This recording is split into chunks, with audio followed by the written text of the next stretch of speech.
Welcome everybody. I'm Professor Richard Hobbs. I'm one of the Pro-Vice Chancellors of the University of Oxford, and I'm delighted to be welcoming you to the Jonathan Cooper Chair of the History of Sexualities here at lovely Mansfield College, and to introduce our inaugural speaker and the very generous benefactors who made this chair possible. I'm going to introduce Helen Mansfield, the Principal of Mansfield. Thank you, Helen.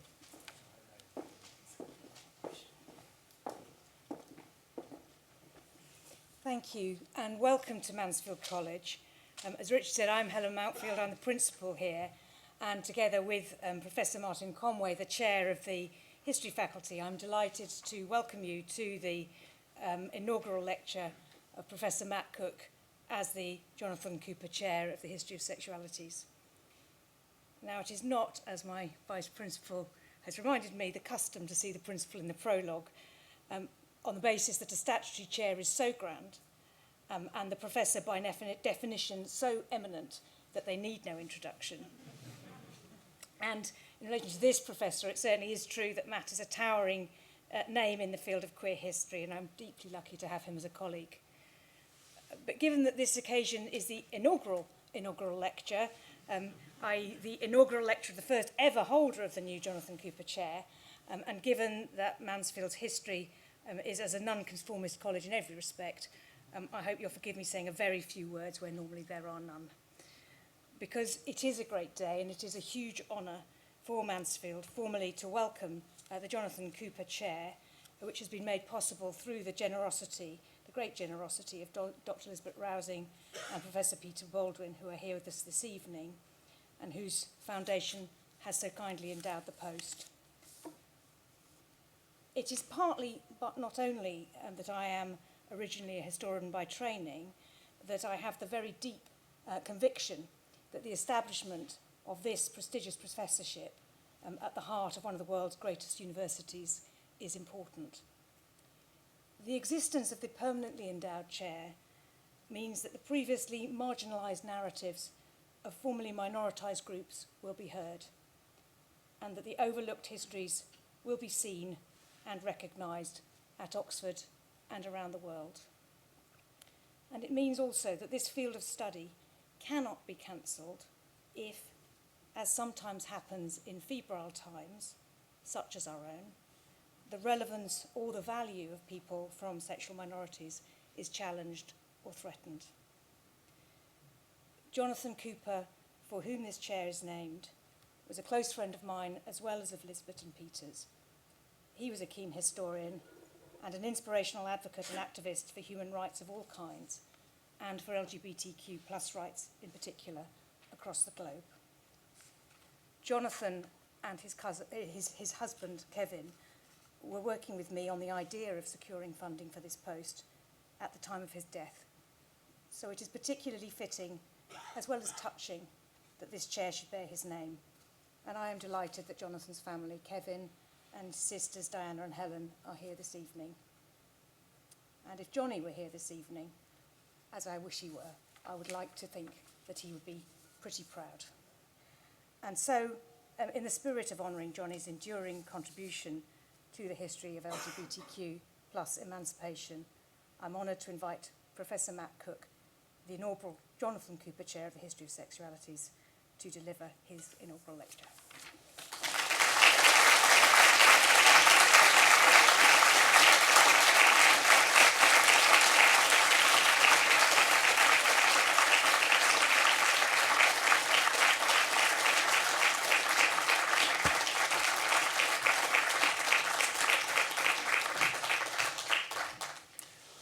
Thank you, Helen, and thank you for doing so much to make this possible.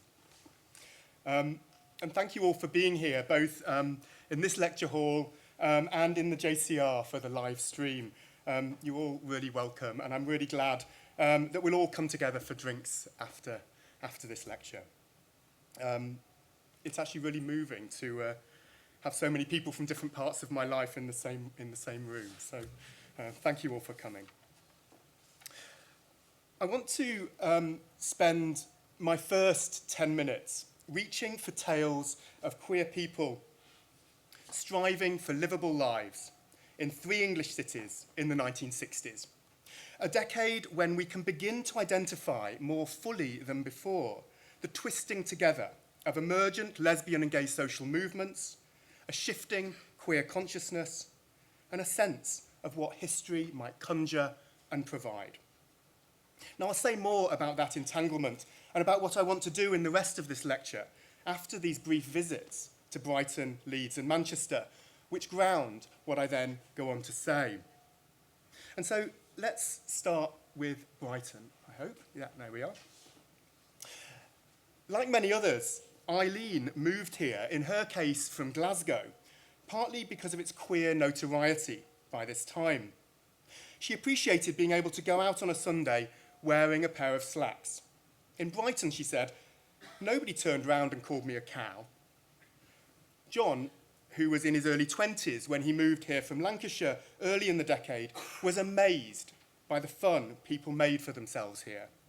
One night, he said, having received a precious invite, he went to the cliffs just east of Brighton. I found Betty Lou, a local drag queen, in full flight, he said. There was some sort of music rigged up and everyone was dancing, because dancing between people of the same sex was not allowed in the clubs at this time. It was old-fashioned dancing, before disco, which was very sexy, of course, and this went on the whole night long.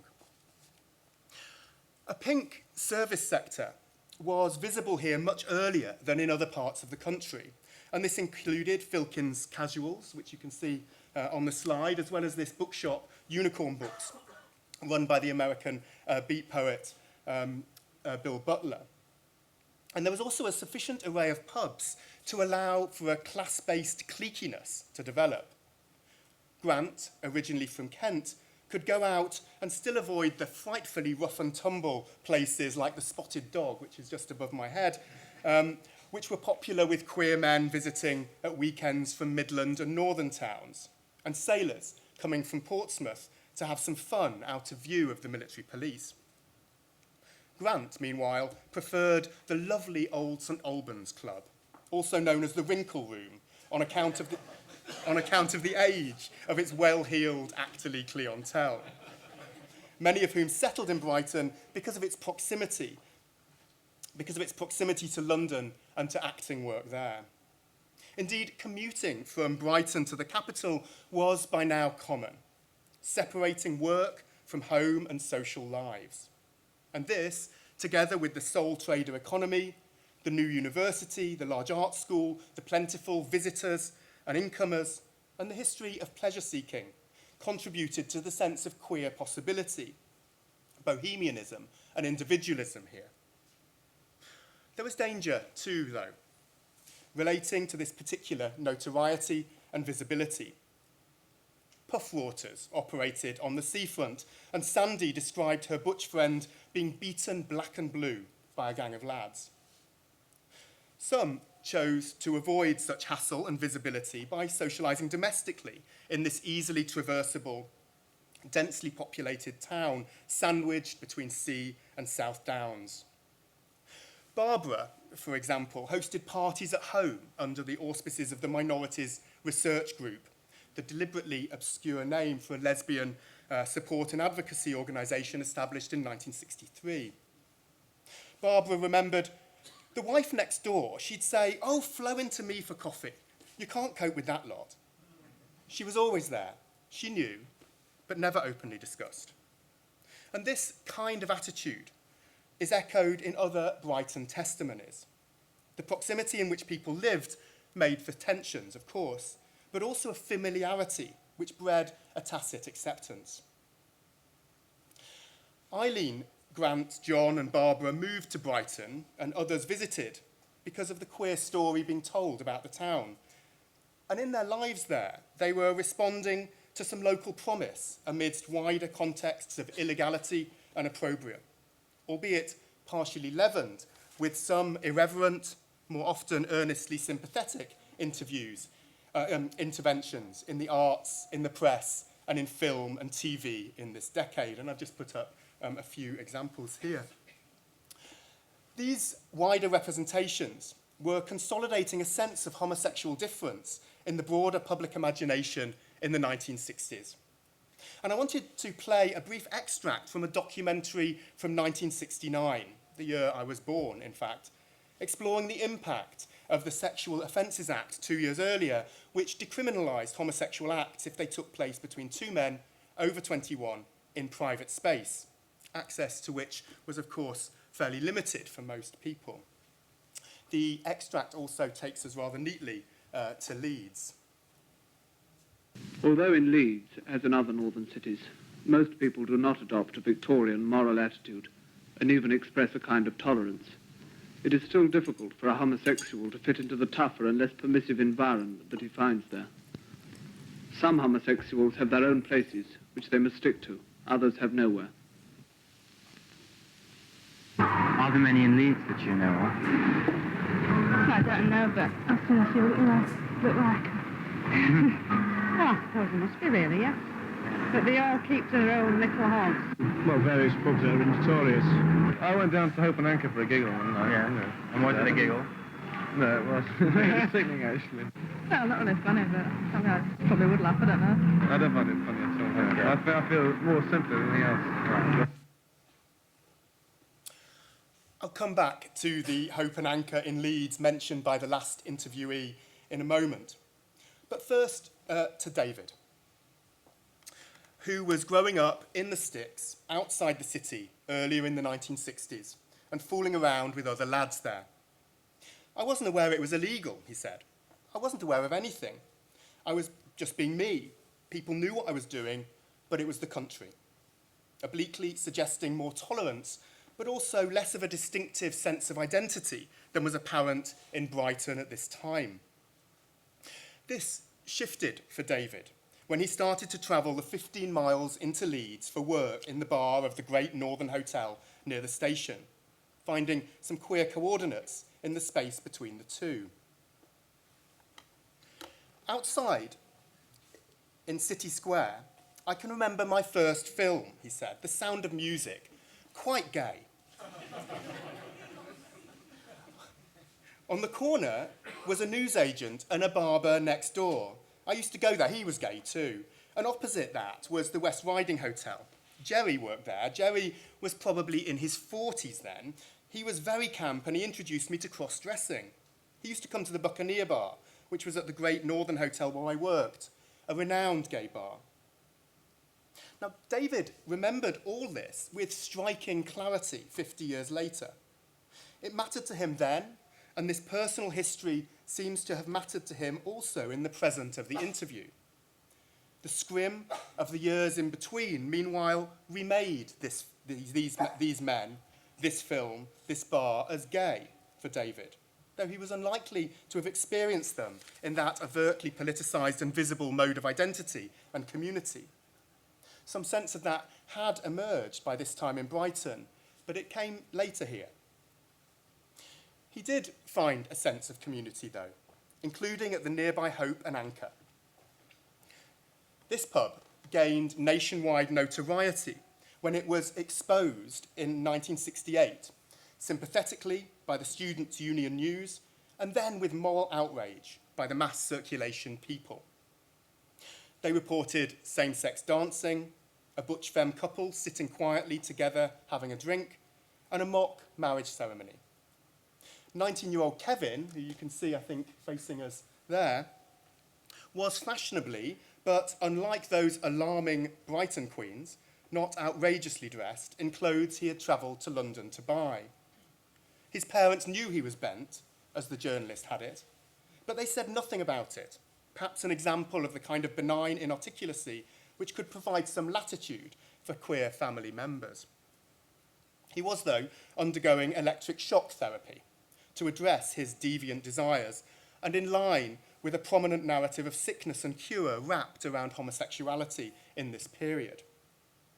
Another punter, Jane, who worked alongside dozens of others at a local mill, would arrive and leave work before everyone else because they ridicule me so much. Her manager perhaps allowed this because he was sympathetic, or perhaps because he just wanted to avoid the daily hassle. Jane told the people about a rich social and sexual life beyond work. She had girlfriends for company, lots of boyfriends, and some normal friends. I'm wearing women's tights and a caftan so that it looks like a dress. I'm an exhibitionist, she said, and bent. A language of trans, or indeed an identification on these terms, may not have been available or relevant to Jane. But even if she knew about the local Beaumont Society group formed in the mid-decade in Leeds, she would not have been welcomed there. The new transvestite organisation was heavily invested in middle-class respectability and in marriage, both of which, as for many homosexuals, could nevertheless be a way of finding some anchorage and a way to be in the world. Back in the Hope and Anchor, the landlady, mum to them all, was affectionately playful with gender, as we can see from the quote just above my head there, whilst the journalist claimed to be more genuinely confused, signalling the particular entanglement of deviant sexuality and gender crossing and nonconformity in this place and time. Regulars at the pub accommodated Jane's request for female pronouns, and she found her community here, a community curtailed a week after the People piece appeared. The pub was completely wrecked amidst running battles between Leeds and Glasgow Rangers football fans.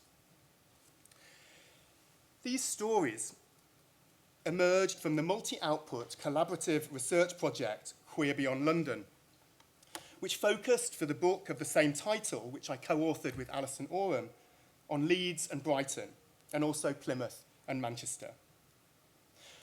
London has been writ large in collective memories and in the historiography of queer life and of the supposed 1960s swing. And our idea for this project was to displace the capital as the obvious place to mine queer experience, and to explore how, in these other places, the local economy, geography, demographics, culture and history modulated a sense of possibility and of constraint for individuals like Eileen, Grant, Sandy, Barbara, David, Kevin, and Jane. We found that they were each negotiating these things in different ways in their everyday, in that porous space between self and society, as the pioneering historian of the working class E.P. Thompson had it. Puffwaters, the police, football fans, neighbours, normal friends and family were involved in such daily negotiations too, variously making the queer lives of those around them more and often less livable. And we see this quite literally in Lucia's testimony about Manchester in the early 1960s. Lucia moved to the city from Ireland in her mid-teens and found a vicious and disgraceful culture created in part by a new ferocity in policing of Afro-Caribbean immigrants and queer people initiated by the new chief police constable appointed in 1959, and he's there above my head, Sir John Mackay. This took its toll on the mixed and fiercely protective community Lucia had found at the New Union pub on Canal Street. Every 6 months or so, we'd hear of somebody else who had died, she said, and who had taken their own lives. And we couldn't even go to the funeral. What they could do here, and increasingly did do, was attempt to resist this treatment and defend themselves, much in the spirit of a longer, radical Mancunian history. The Queens at the New Union guarded those drinking outside. They escorted Lucia to her work down the road, and were, she reported, vicious against the homophobes and queer bashers. Alan Horsfall, a CND member and former Labour councillor, began the grassroots campaign for homosexual equality here in 1964 in specific reaction to city policing tactics and to foster new forms of community on the model of the Working Men's Club. The determined onus for many here was on continuing to have fun. I think a worthy response. The details of these lives from Brighton, Leeds, and Manchester matter because these lives matter in and of themselves. But the detail itself gifts an argument about the distinctive patterns of life and social and political kinship people configured for themselves and had pressed upon them. It shows the entanglement of the supposedly marginalised with local and wider norms and histories and patterns of social, work and cultural life.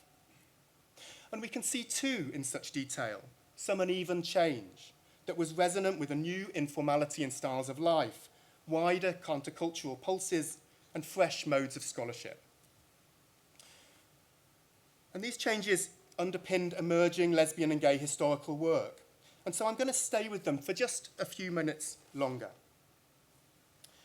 So again, just above my head, you can see the Dialectics of Liberation Congress, which was held in Camden Town's Roundhouse in 1967, with multiple delegates from the US, including, in this picture, Black Panther, Stokely Carmichael, and the poet Allen Ginsberg, just sitting beside him.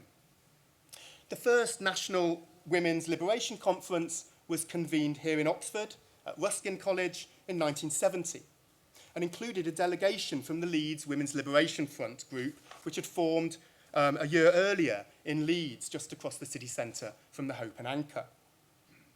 In the same year, the London Gay Liberation Front was formed by two men who had been at the Dialectics Congress and also in New York in the aftermath of the Stonewall riots when the Gay Liberation Front began there.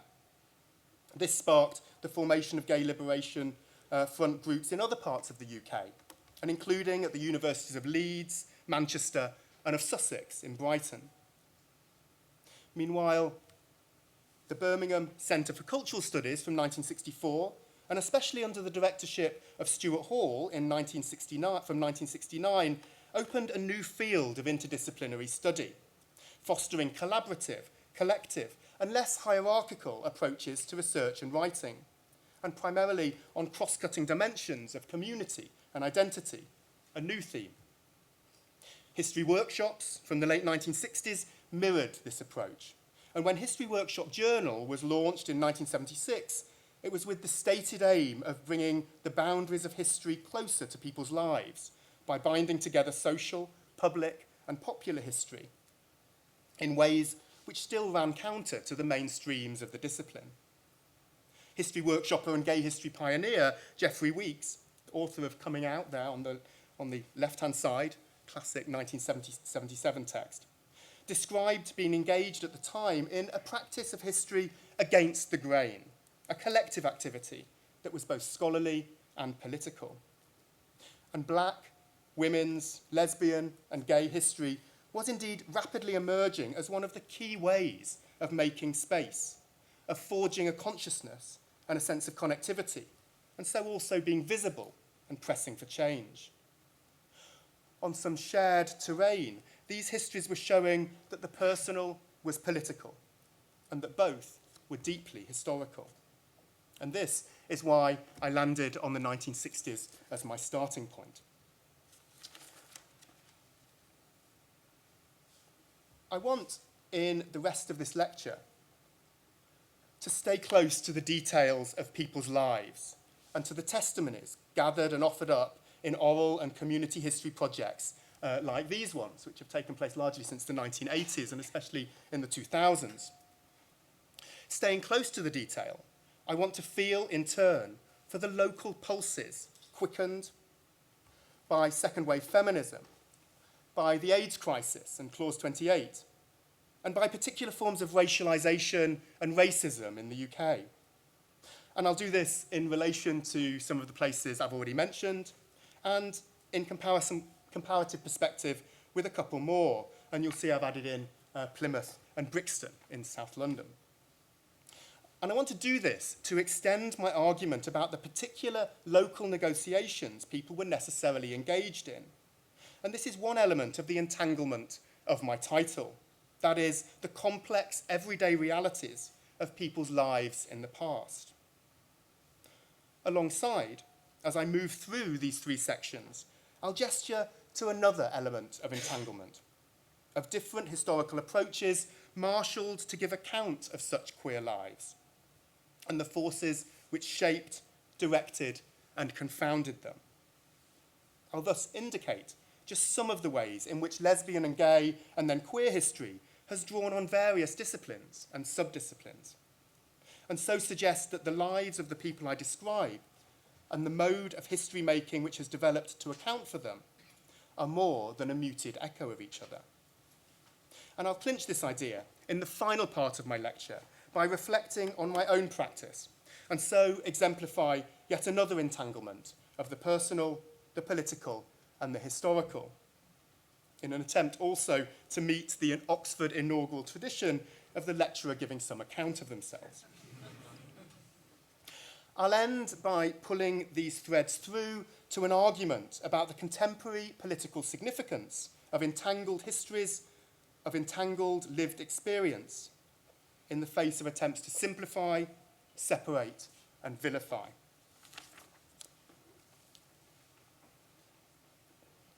And so, to return to Leeds.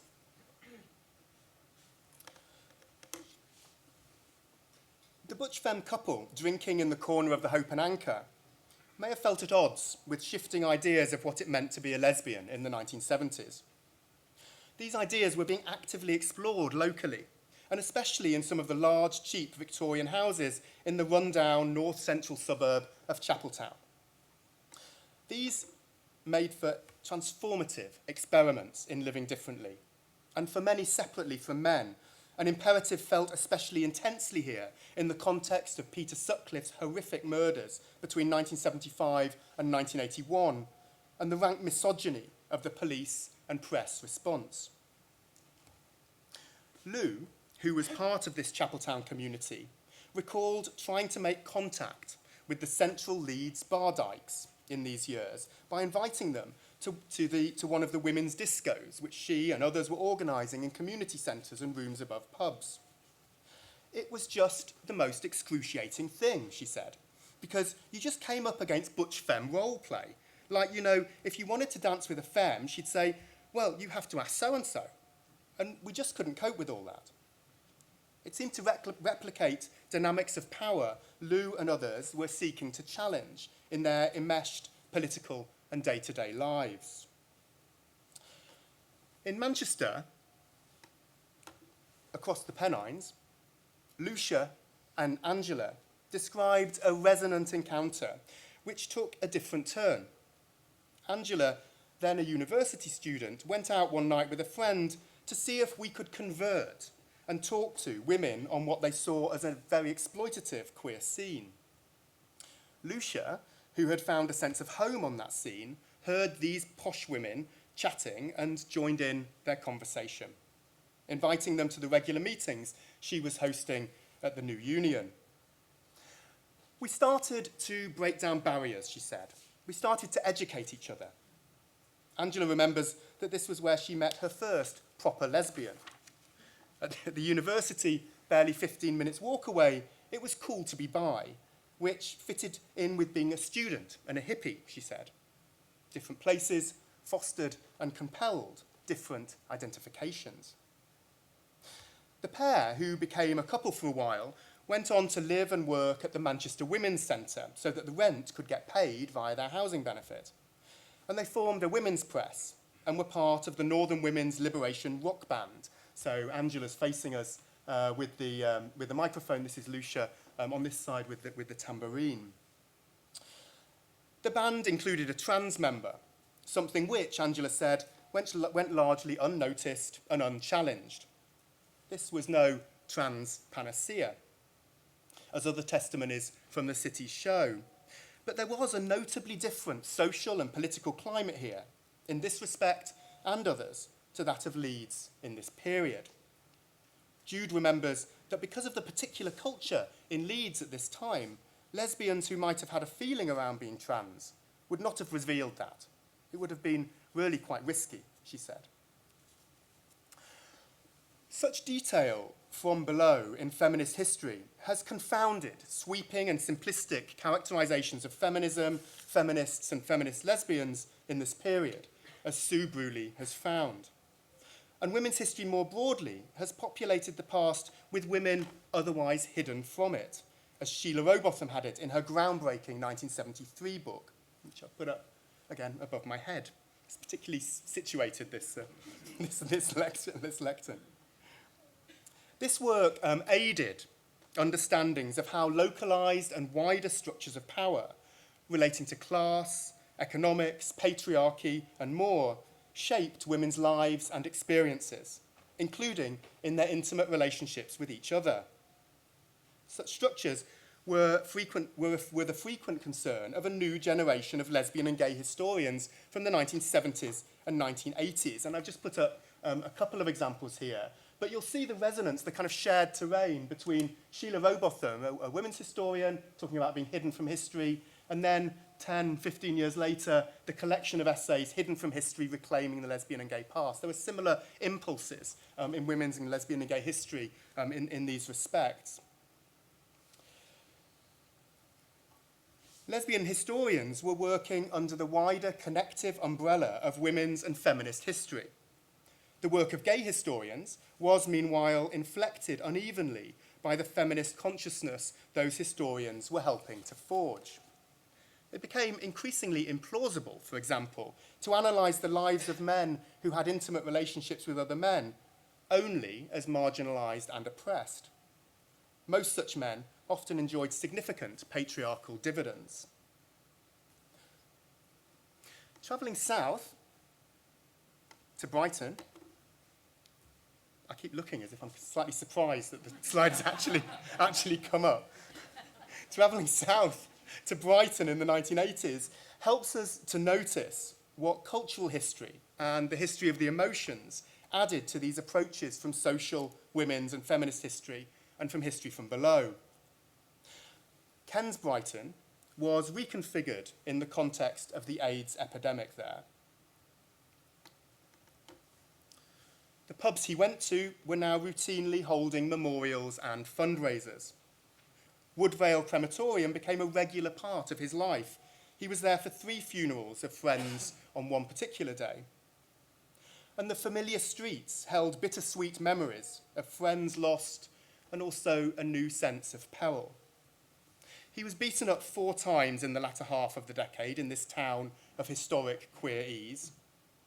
Once, he said, I was followed home by a group of men who were singing to the tune of Rod Stewart's Sailing, "You are dying, you are dying, you are dying, and we don't care." AIDS was described at this time as an epidemic of signification, in which earlier threads of meaning associated with the homosexual, as miserable, diseased, corrupting, pathological, and dangerous, were mobilised afresh in relation to HIV. This prior storehouse of association, accumulated through language, narrative, and representation, facilitated the swift reanimation of hate and contempt for gay men and for lesbians, as you can see from the statistics on the left-hand side there from the British Social Attitudes Survey. We see in this the collision of what people are made to represent on the one hand, and on the other, the threat they actually posed as they tried to live in their day-to-day. In Brighton, with one of the highest infection rates in the country, the backlash was particularly wounding.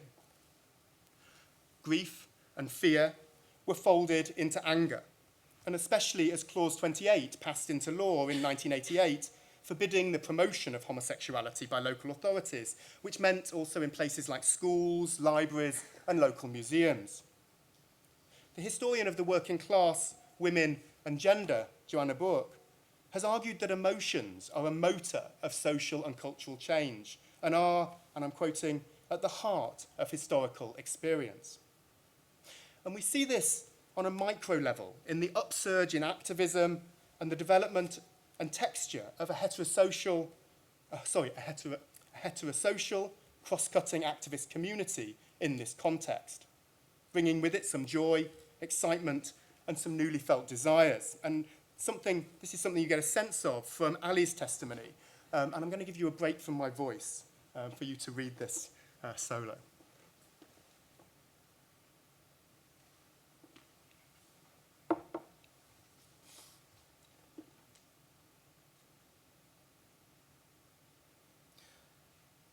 think Ali's words bring a really nice illustration of what can emerge from such activism.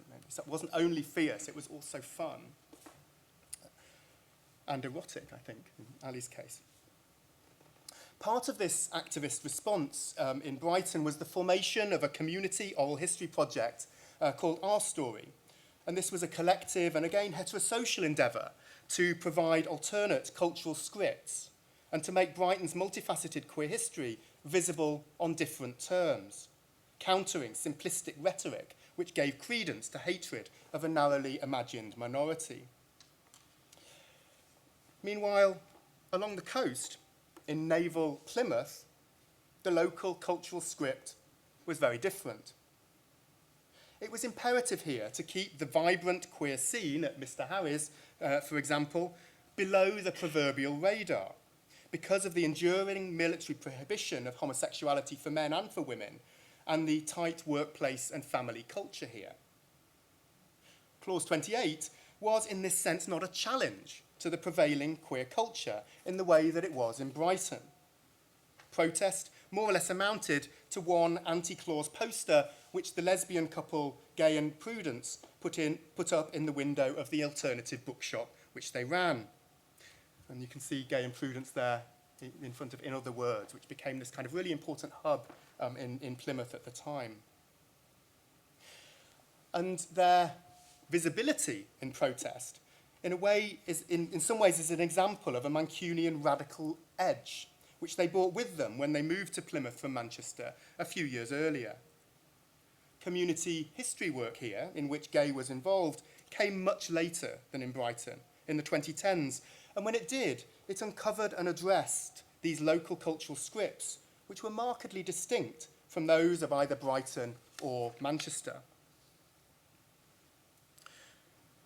Approaches from cultural history in the 1980s and 1990s interrogated how such local and wider norms formed, including through powerful discourses of medicine, the law, religion, literature, the press, and more. This work helped to clarify how particular sexual identities and communities, climates of affirmation and hate, how experience itself were shaped and sustained in different ways, in different times and places, allowing us partially to understand how Ken's assailants and, in Plymouth, Terry Sweet's murderers could feel that they were acting with some impunity. But that work helps us to understand, too, what prompted others to step up in their vocal allyship, more in Brighton, or quiet support, as in Plymouth.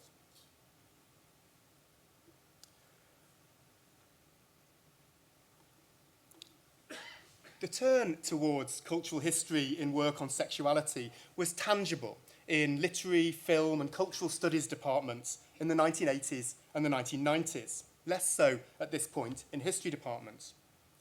This interdisciplinarity, which was becoming a feature of lesbian and gay and soon-to-be queer history, was being tested out in work in Brighton's own University of Sussex, including on the cross-disciplinary and intersectional master's programme in sexual dissidence and cultural change from 1991, lambasted as politically correct and faddish at the time, but in fact still going strong. Clause 28 was one immediate context for the development and felt urgency of this programme. Another was the work of the Subaltern Studies Group, formed at the university in the 1980s in conversation with post-colonial and also more obliquely gender history and theory. And Ranajit Guha and Jonathan Dollimore were both at Sussex in the 80s and beyond. Well, Jonathan Dollimore beyond. This wider anti-essentialist intellectual project, building on earlier and contemporary work by black feminist activists and scholars, especially in the US, and including Kimberly Crenshaw's hugely influential intervention, showed clearly that race, class, gender, and sexuality could not be separated out. They were enmeshed in the way people understood themselves and others, and so the way people were positioned and judged socially and culturally, including as less deserving, less valid in their personhood, or indeed less than human. My opening tales of Brighton and Leeds suggest how closely embroiled class and gender were with sexuality and emergent sexual identities. But race also mattered. These subcultures were pretty exclusively white, and racism and racist stereotyping was ingrained in queer as in broader cultures, which meant people of colour have often at best had an ambivalent relationship with LGBTQ identities, cultures and mainstreams as they consolidated in the West and Western imaginary from the 1960s. And this played out personally and locally. Paul, a member of Brixton's gay squatting community in the 1970s and early 1980s, described a night he had in a nearby shebeen run by the bisexual artist Pearl Alcock. There's Pearl. There I was, said Paul, a terrified little white boy, being sensually sambered around by a gorgeous black man, who of course was having great fun mocking me, and at the end of the basement room, Pearl was ensconced with her little record player playing 45s, seeming so much like some African queen. In his account of the night as a kind of colonial encounter, we get a sense how ideas about race and its history affected Paul's perception of himself and others in the shebeen, and even as he and his squatting community were committed to anti-racist activism, as you can see in the other slides there. We get a very different sense of Pearl, meanwhile, through her artwork, her recent local queer iconic status, and her presence in the Ruckus Black Queer History Archive, which was co-founded by Brixton by photographer Ajamu X in the late 1990s. And I want actually to stay with Ajamu for this penultimate part of my lecture, partly because he takes us back to Leeds, and partly because he helps us to see in sharp focus the necessity of a plural, intersectional queer history. When he was 18, Ajamu saw the National Gay Pride March pass through his hometown of Huddersfield, just south of Leeds. It had switched from London at the last minute in protest at policing there. He wasn't out at this point, and the marchers he saw were almost exclusively white, perhaps underscoring his sense that there was no black British queer identity for him to step into. The only black gay imagery he had found was in pornography. This led to an acute sense for him of being out of place when he went out in Leeds city centre. In Leeds, he said, you had the New Penny, which was formerly the Hope and Anchor. And then there was a pub not far away called the Whip. And the Whip was a National Front pub. That's the kind of context that you're trying to negotiate around these kinds of spaces. And then also, because the gay bars were still predominantly white, there's a sense of your new meat. It was in Chapeltown, in regular Sunday domestic meetups with other black queer men and women, in the reggae pubs where there was some convivial overlap with the local lesbian community, and in nearby shebeens that he found more of a sense of belonging. Even though you weren't out, he said, you were safer. The shebeens were kind of diverse and bigger. And you could think, oh, maybe they might be queer. It was a mix of black folks in these spaces, and one of the ways that you got a sense of who might be queer there was through rumour and through gossip. Within Jamaican culture, they will say, he's funny, and then funny means gay, basically. So I knew then I'd hear these rumours, and you'd go to the club and give a smile. Ajamu moved from Leeds to Brixton in the late 1980s, after attending the first Black Gay Men's Conference in Islington in 1987. He describes his sense of self and politics developing there in relation to local queer and black geographies, artists, activists, and histories. And I flagged just some of the influences he evokes in his testimony there. There's many more. He subsequently noted how the Ruckus Archive, his photographic work, his social and indeed sexual life converged in his Brixton flat, signalling, he says, the indivisibility of these things, and the significance to his everyday in this period of accumulated traces of his Jamaican heritage, his formative years in Huddersfield and Leeds, and these local Brixton histories. Ajamu and Ruckus co-founder, the filmmaker Topher Campbell, who's also now above my head, describe the collection, the Ruckus collection, keying into the Jamaican idea of causing a ruckus, in this case within black and LGBT arts and history. They also see it addressing telling gaps and silences in the official archive. Archives of resistance, like Ruckus, grapple, to deploy cultural theorist Saidiya Hartman, with the power and authority of the archive and the limits it sets on what can be known, whose perspective matters, and who is endowed with the gravity and authority of being a historical actor. Ajamu and Topher's archival work is deeply invested in shifting the dial on who is endowed with that gravity and authority, and also in exploring visually, artistically, and historically the entanglement of race, gender, and sexuality. My own queer historical work on the contexts and realities of people's lives from the late 19th century onwards has been inspired and compelled by the strands of history I've described.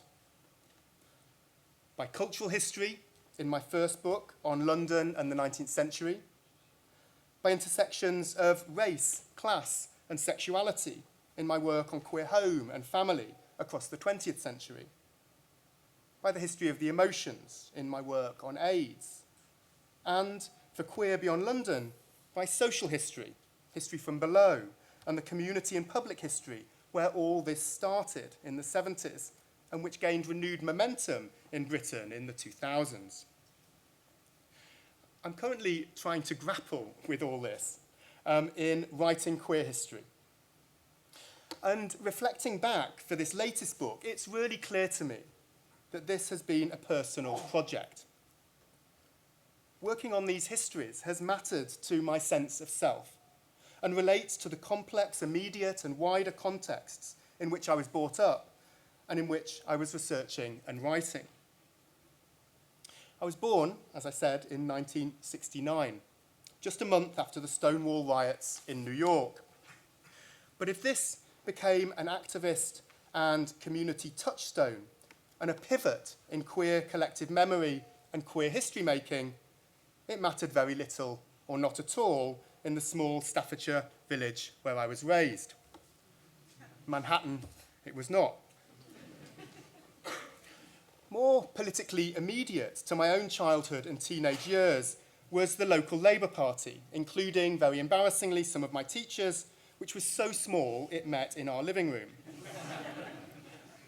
And the lives and politics of my 5 older siblings, I'm the little one in the front, the lives and politics of my 5 older siblings who were involved in Labour, Troops Out, CND, Rock Against Racism, and feminist politics, locally and in Bristol, London, Manchester, and Leeds, some of the places I later landed on in my work, and probably not coincidentally. This, and much else about my life outside libraries and archives, has directly and indirectly informed my research within them. My work on London came out of my wide-eyed fascination with the capital, where I'd sought some queer anchorage as a newly out 21-year-old, newly arrived from my literature degree in Sheffield.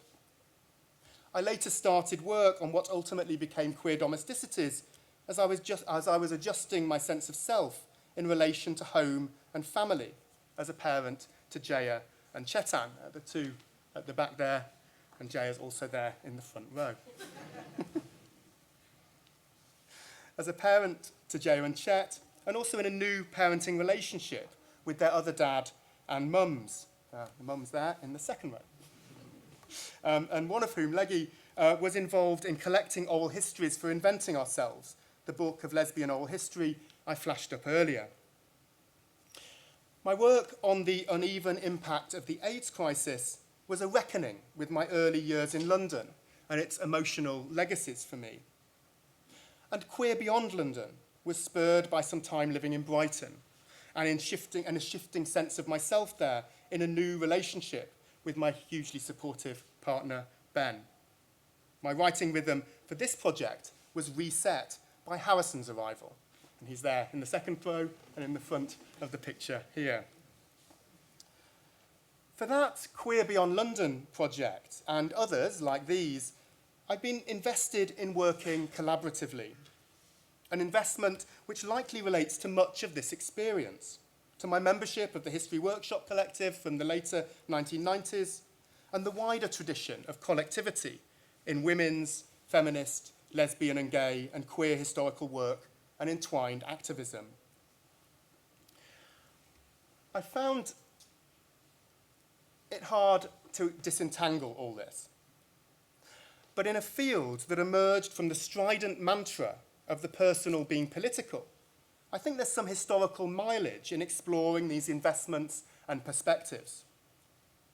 Our questioning and lines of inquiry have often arisen in relation to our individual and collective experiences of hate, of connection, community and allyship, or of isolation and loneliness.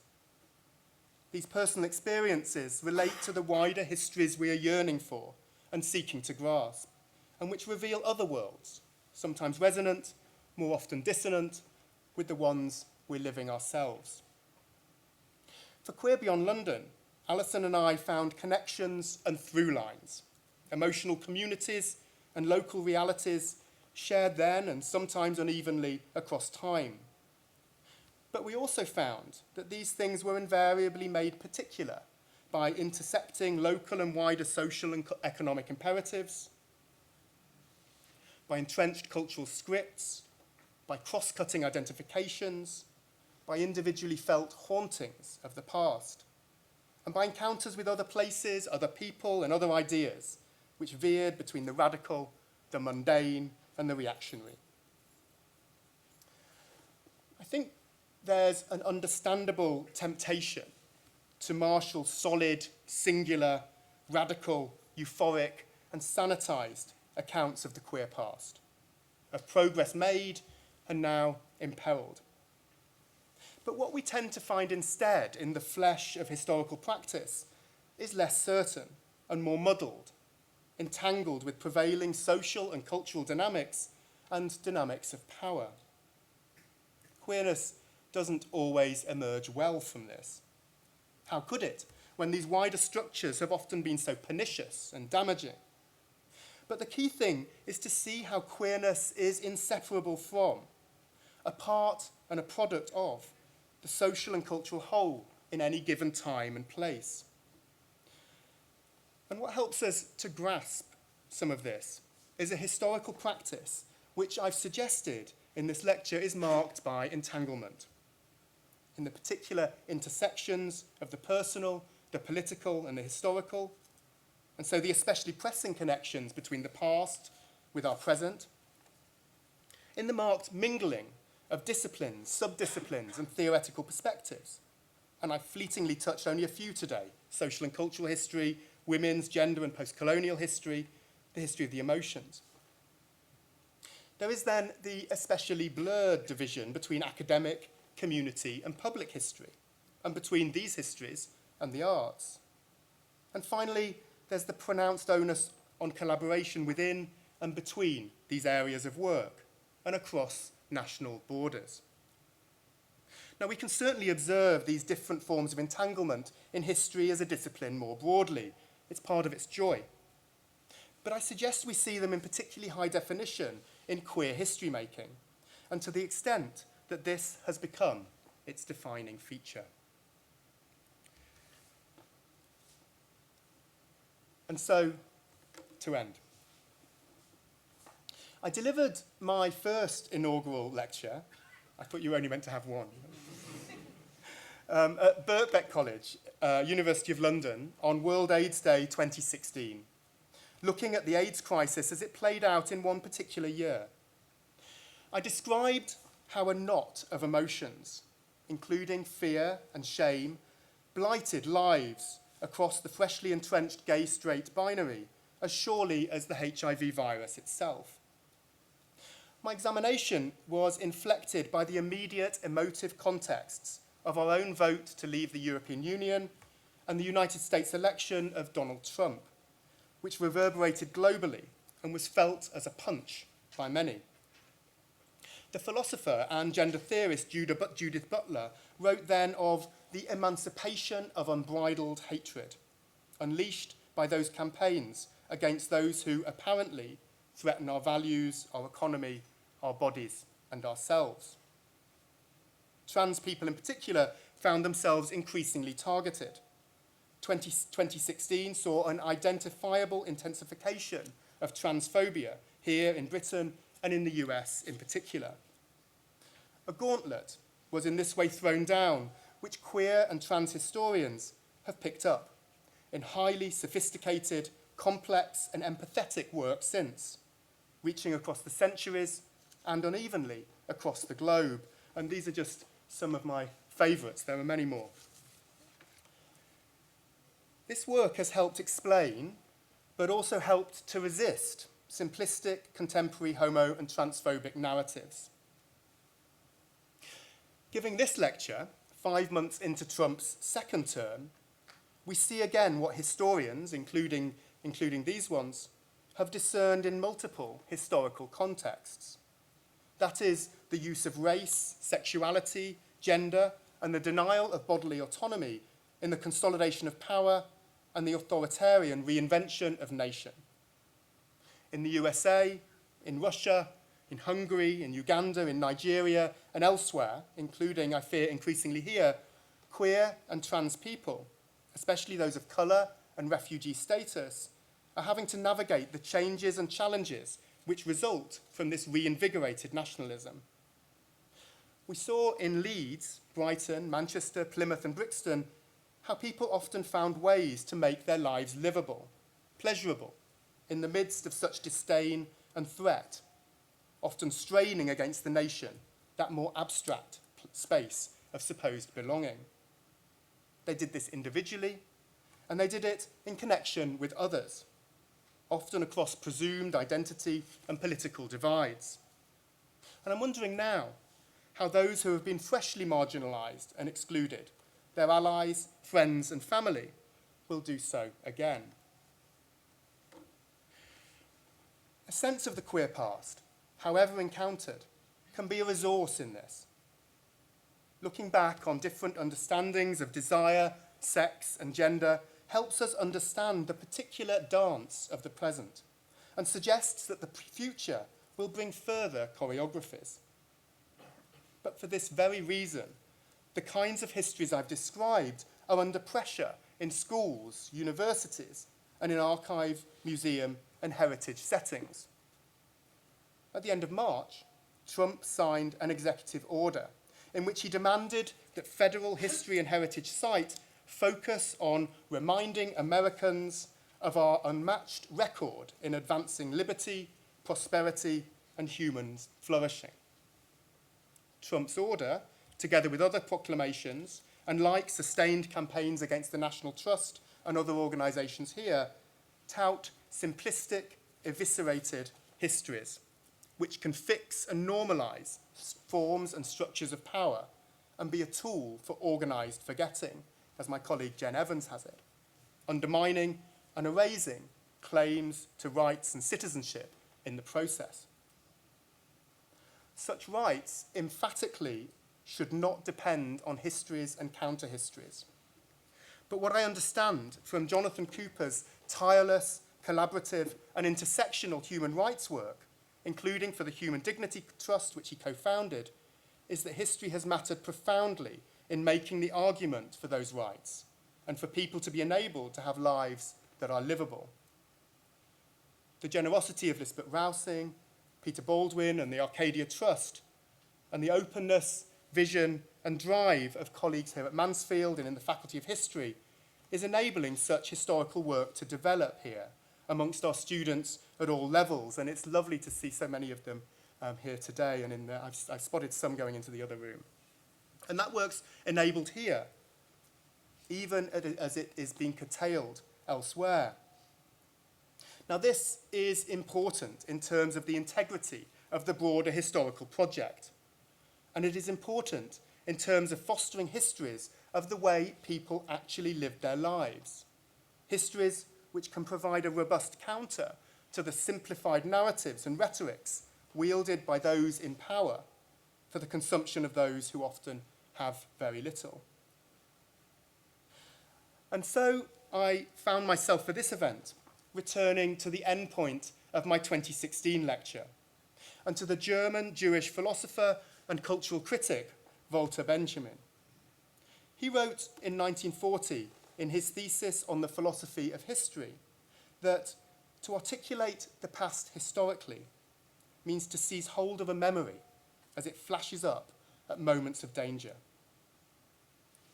To return to past moments of danger, to try to grasp their complexity, might allow us to see more clearly what threatens us now and suggest something of our capacity to resist and to respond, and surely partly by continuing to seek the joy and the joy in history.